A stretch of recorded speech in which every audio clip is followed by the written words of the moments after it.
झारखंड की खबर, बड़ी खबर की बात, धनबाद से बड़ी खबर, जहां कोविड अस्पताल में शराब पार्टी की एक तस्वीर वायरल हो रही है। तो शराब पार्टी की तस्वीर धनबाद से वायरल हो रही है। कोविड अस्पताल की तस्वीर, अस्पताल में कोरोना मरीज ने शराब पार्टी की। युवक के हाथ में हथकड़ी लगी हुई है और अस्पताल में वो शराब पीता नजर आ रहा है। युवक को कतरास पुलिस ने शुक्रवार को गिरफ्तार किया था, जिसके बाद जांच में वो कोरोना संक्रमित मिला था, लेकिन अस्पताल में मौज मस्ती करता नजर आ रहा है। ऐसे में सवाल उठता है कि आखिर अस्पताल में शराब कैसे पहुंची और आखिर अस्पताल में इस तरह से जाम कैसे छलकाया जा सकता है। तस्वीर आपके सामने है, आप देख सकते हैं धनबाद की यह तस्वीर, जहां पर कोविड अस्पताल में जाम छलकाता हुआ यह शख्स नजर आ रहा है। और इस पूरे मामले पर सवाल उठता है कि अस्पताल में आखिर शराब कैसे पहुंची। तस्वीर आपने खुद देखी, शराब छलकाता हुआ नजर आ रहा है ये शख्स। आखिर शराब कैसे पहुंची अस्पताल में, ये बड़ा सवाल है। और सवाल ये भी कि आखिर अस्पताल प्रबंधन क्या कर रहा है, इतनी छूट कैसे दे सकता है अस्पताल प्रबंधन। दोषियों के खिलाफ कार्रवाई आखिर कब होगी। अगर तस्वीर सामने है, आपके सामने ये पूरा सबूत है, एक तरह से कह सकते हैं कि शराब पीता हुआ शख्स नजर आ रहा है, तो आखिर कैसे कार्रवाई नहीं हो। दिलीप हमारे साथ जुड़े हैं, उनसे लेंगे ज्यादा जानकारी। दिलीप, साफ साफ तस्वीर में नजर आ रहा है कोविड सेंटर में एक शख्स शराब पीता हुआ नजर आ रहा है। पुलिस उसको इलाज के लिए ले जाती है, लेकिन वहां पर भी जाम छलकाने से बाज नहीं आ रहा। आखिर ऐसे कैसे हो सकता है बिना अस्पताल प्रबंधन के मंजूरी के? देखिए, बिल्कुल धनबाद में जिस जगह पे कोविड अस्पताल बनाया गया है, केंद्रीय चिकित्सालय बनाए गए हैं, सुरक्षा के काफी मापदंड वहां उस जगह पे अपनाए जाते हैं। आम लोगों की आवाजाही पे पाबंदी, यहाँ तक कि मीडिया के आवागमन को पूरी तरीके से पाबंदी, उसके बावजूद शराब पहुंचते हैं कोविड अस्पताल में। और ऐसे शख्स के लिए जो आरोपी है, और आरोपी को पुलिस गिरफ्तार करके जेल भेजने से पहले जब जांच कराता है, कोरोना पॉजिटिव आता है, उसके बाद उसे भर्ती है, तो शराब पीते हुए तस्वीरें वायरल हो रही है। और कल देर रात से तस्वीरें वायरल हुई है। अभी तक किसी अधिकारी का और ना ही स्वास्थ्य विभाग के अधिकारी का इस पूरे मामले पे बयान है, लेकिन कई सवाल खड़े हो रहे हैं कोविड अस्पताल पे। आखिर इस तरीके की जो तस्वीरें वायरल हो रही है, आखिर क्या व्यवस्था है वहाँ पे? बिल्कुल, व्यवस्था पर सवाल उठना लाजमी है। दिलीप, क्या अस्पताल प्रबंधन से जुड़े किसी शख्स से कोई बातचीत हो सकी है? क्योंकि एक बड़ी लापरवाही से कहा जा सकता है। देखिए, बिल्कुल अभी तक ये इस बड़ी लापरवाही पे अस्पताल प्रबंधक की तरफ से कोई बात नहीं हुई है। जो सिविल सर्जन है उनका अभी तक कोई बयान नहीं आया है, और ना ही आधिकारिक तौर पे कुछ कहा जा रहा है, क्योंकि मामला अब वायरल हो गया है, खबरें भी मीडिया में आने लगी है। तो अधिकारी भी अब सोच रहे कैसे इस मामले को तूल न दिया जाए, कैसे इस मामले से निकला जाए, इसको लीपापोती में लगे हुए हैं। हालांकि तस्वीरें अगर वायरल नहीं होती तो यह खुलासा नहीं हो पाता कि आखिर कोविड अस्पताल में शराब पार्टी भी होती है। बिल्कुल, बड़ा सवाल यही है कि एक जगह की ये तस्वीर है जहां पर ये तस्वीर दरअसल बाहर आ गई, इसीलिए खुलासा हो गया, और कई चीजें यहां अंदर होती होंगी जिसका पता ही नहीं है। देखिए, बिल्कुल ऐसे तो कोविड अस्पताल में कुव्यवस्था को लेकर के, साफ सफाई को लेकर के, खराब खाने मिलने को लेकर के जो मरीज है वो हमेशा विरोध प्रदर्शन करते, हंगामा करते, उसकी तस्वीरें वायरल होती रही। लेकिन ये जो तस्वीर वायरल हुई है, ये शख्स आरोपी है, इसे खाना भी अच्छे तरीके से मिला है, शराब की बोतलें इसे दी गई है, और जो खाने का टेबल पे खाना जो दिख रहा है, तो किसी भी मरीज को आज तक इस तरह की खाना का लुफ्त कह सकते हैं या स्वाद कोविड अस्पताल में नहीं मिला। फिर तस्वीर देखकर यही लग रहा है कि आरोपी को पुलिस यहां पर लेकर आती है और उसकी खातिरदारी में अस्पताल प्रबंधन लग गया है। और निश्चित रूप से ये एक लापरवाह रवैये की तस्वीर, और जल्द से जल्द और सख्त से सख्त एक्शन की जरूरत। दिलीप, बहुत धन्यवाद इस जानकारी के लिए। हम आपको ये धनबाद की तस्वीर दिखा रहे हैं, एक बार फिर से देखिए किस तरह से कोविड अस्पताल में जाम छलकाया जा रहा है। वो भी वो शख्स जाम छलका रहा है और तरह तरह के व्यंजन उसके आगे परोसे हुए हैं, जो कि आरोपी है। पुलिस उसको कोरोना की जांच के बाद यहां पर लेकर आई है। अगली बड़ी खबर की बात करते हैं। झारखंड के एक और मंत्री कोरोना पॉजिटिव आए हैं। कृषि मंत्री बादल पत्रलेख कोरोना पॉजिटिव हो गए हैं। स्वास्थ्य मंत्री बन्ना गुप्ता भी कोरोना से संक्रमित हैं। रिम्स के पेंग वार्ड में फिलहाल भर्ती हैं स्वास्थ्य मंत्री। पीएचईडी मंत्री मिथिलेश ठाकुर को भी कोरोना हुआ था, लेकिन वो ठीक हो चुके हैं। लेकिन अभी फिलहाल बादल पत्रलेख कोरोना पॉजिटिव हो गए कृषि मंत्री प्रदेश के। ये खबर सामने आ रही है तो 3 मंत्री सरकार के कोरोना पॉजिटिव हो चुके हैं। हालांकि हम आपको बताएं मिथिलेश ठाकुर ठीक जरूर हुए हैं, लेकिन 2 मंत्री का इलाज चल रहा है। स्वास्थ्य मंत्री खुद कोरोना पॉजिटिव हुए थे और अब कृषि मंत्री भी कोरोना पॉजिटिव हो गए हैं।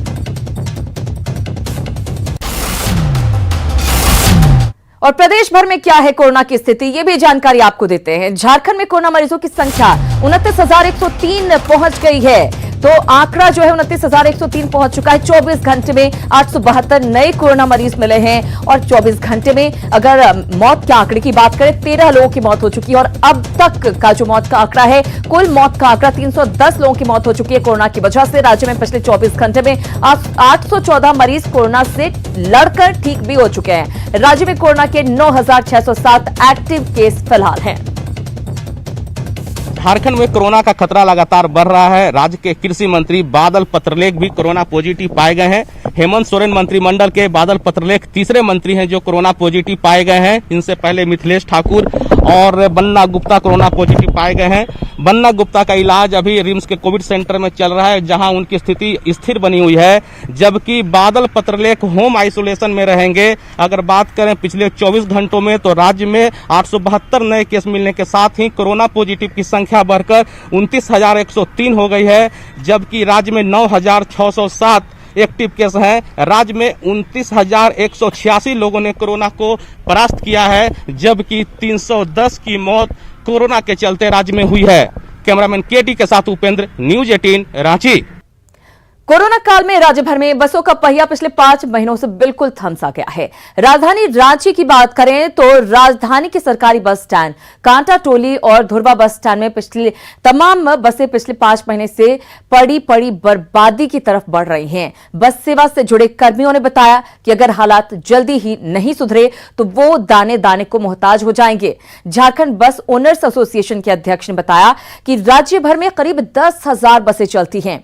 ऐसी स्थिति में बस सेवा से जुड़े करीब 5 लाख लोगों के सामने भूखमरी की स्थिति पैदा हो गई है। उन्होंने सरकार से जल्द बस सेवा शुरू करने और टैक्स माफ करने की मांग की है। बस से सब कुछ चलता था और बस बंद हो जाने बाद बहुत लोगों की रोजी रोटी खत्म हो चुकी है। 1.5 लाख लोगों के बाल बच्चों समेत 5 लाख लोग भूखमरी के कगार पर हैं और सरकार को इस पर ध्यान देना चाहिए। हम लोगों ने रिटेन में भी मुख्यमंत्री से मिला था और माननीय मुख्यमंत्री के साथ बैठक करके अपनी सारी बातों को बताया था, लेकिन अभी तक राज्य सरकार के द्वारा कुछ भी नहीं किया गया है। खबरों में आगे बढ़ेंगे। झारखंड शिक्षा परियोजना परिषद के फरमान के बाद अब राज्य के सभी सरकारी स्कूलों में हड़कंप मचा हुआ है। शिक्षक आनन फानन में बच्चों को किताबें बांटने में जुट गए हैं। राज्य परियोजना निदेशक शैलेश कुमार चौरसिया ने 20 अगस्त को चिट्ठी जारी कर सभी स्कूलों को अल्टीमेटम दिया है कि अगर 1 हफ्ते के भीतर बच्चों को किताबें नहीं मिलती हैं तो उन स्कूल के प्रिंसिपल का अगस्त का वेतन रोक दिया जाएगा। बच्चों को किताबें देने के बाद स्थिति की जानकारी ई विद्या वाहिनी ऐप पर अपलोड भी करनी है। शिक्षा परियोजना परिषद के इस आदेश के बाद स्कूलों में अब बच्चों को किताबें बांटने की होड़ मची हुई है। 25% के आसपास हम लोग बांट चुके हैं। अब 2-4 बच्चे बचे हुए हैं जो यहाँ मुख्यालय में नहीं है, वही बचे हुए हैं। लगभग मैक्सिमम बच्चों को किताब उन्होंने बांट दिया है। ऐप पर भी 24 तारीख तक डालना है। हाँ, उस पर दे देना है कितना आपके पास किताब था, कितना आया, बच्चे कितने किताब दिए और कितना नया आया, दोनों मिलाकर सेट बनाना था और सेट बनाकर बच्चों को नया पुराना मिलाकर दे देना था। और राजधानी रांची में निर्बाध बिजली आपूर्ति के लिए अंडरग्राउंड केबलिंग का काम चल रहा है। पिछले 4 सालों में इस प्रोजेक्ट पर करोड़ों खर्च हो चुके हैं, लेकिन अब तक ये पूरा नहीं हो सका है। शुरुआत में 395 करोड़ के इस प्रोजेक्ट का काम पॉलीकैब एजेंसी को सौंपा गया था। उसे सितंबर 2017 तक अंडरग्राउंड केबलिंग का काम पूरा करना था, लेकिन समय से काम पूरा नहीं करने और काम में लापरवाही बरतने पर कंपनी को ब्लैक लिस्टेड कर दिया गया और दूसरी कंपनी को यह काम सौंपा गया। इस योजना के तहत शहर के 33 और 11 केवी के हाईटेंशन लाइनों को भूमिगत करना है। प्रोग्रेस में है काम, थोड़ा कोरोना काल के कारण थोड़ा सा काम में धीमी गति हुई, लेकिन अभी काम ठीक चल रहा है। कब तक कुछ टारगेट दिया गया है? उम्मीद करते हैं कि दिसंबर तक मेरा काम बहुत सब हो जाएगा। ये मुख्यमंत्री जी का विभाग है, ऊर्जा विभाग, और यहाँ पर काम की गुणवत्ता नहीं है। जहां तहां गड्ढे कोड़ करके छोड़ दिए गए हैं, कहीं पर बच्चा डूब रहा है, कहीं पर कोई उसका एक्सीडेंट का शिकार हो रहा है, लोग हॉस्पिटलाइज हो रहे हैं, कई लोग मर रहे हैं। तो इसको अगर मुख्यमंत्री जी नहीं सोचेंगे तो सोचेगा कौन?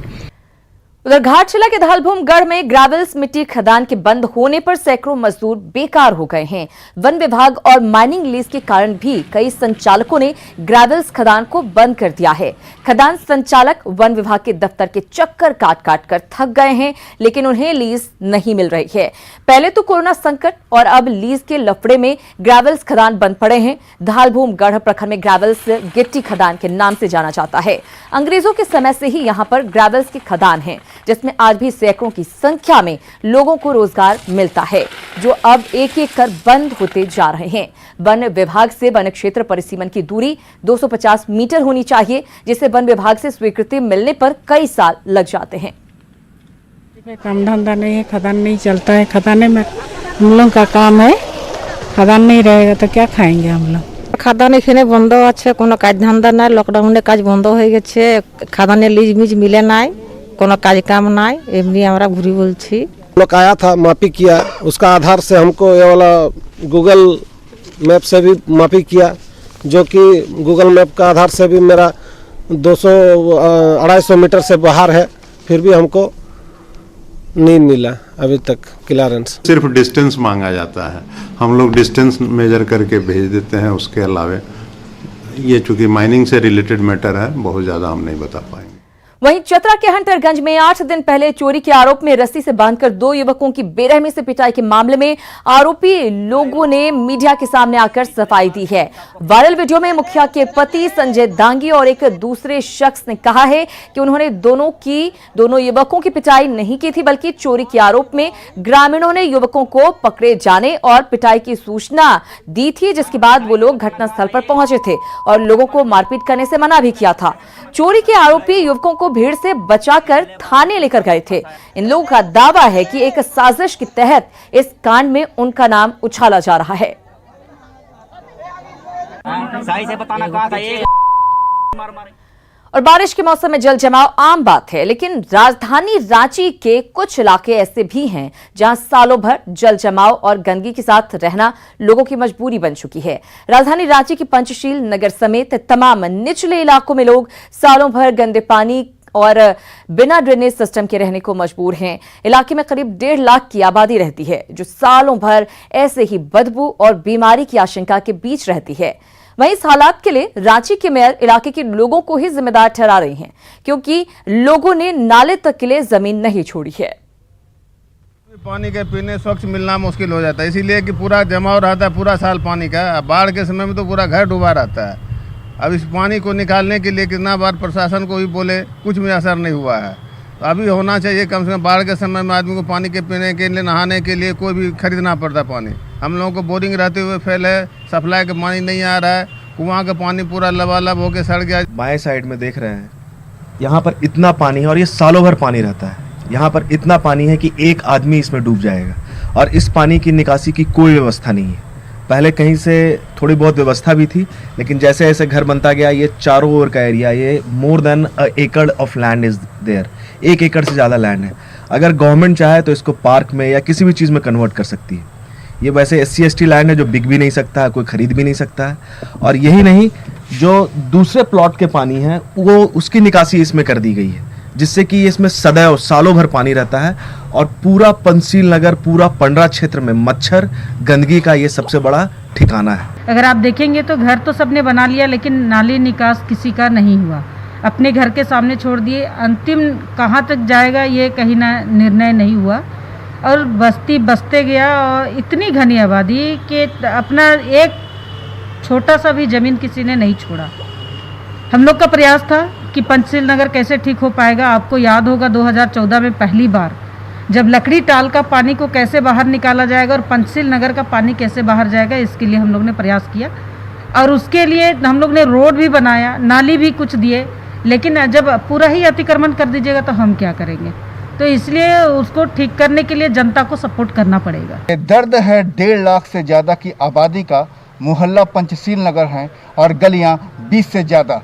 लोगों की परेशानी एक ही है कि साल भर उन्हें पानी के साथ ही रहना पड़ता है, न कोई ड्रेनेज सिस्टम है और न ही पानी से निपटने की कोई व्यवस्था।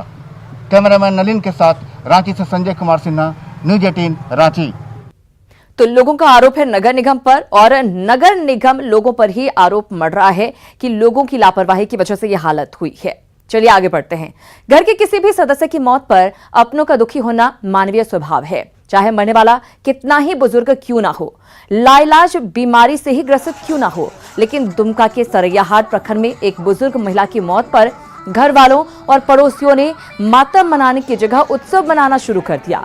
महिला सुलेखा देवी 102 साल की थी और शुक्रवार को उनका निधन हो गया। इसकी सूचना जैसे ही पड़ोसियों और रिश्तेदारों को मिली, सारे लोग फूल, माला, गाजे बाजे लेकर पहुंच गए और जब शव यात्रा निकाली गई तो मातम की जगह पूरा माहौल उत्सव सा हो गया। पुरुष तो क्या, महिलाएं भी नाचने लगी और नाचते गाते श्मशान घाट तक ये सब लोग पहुंचे।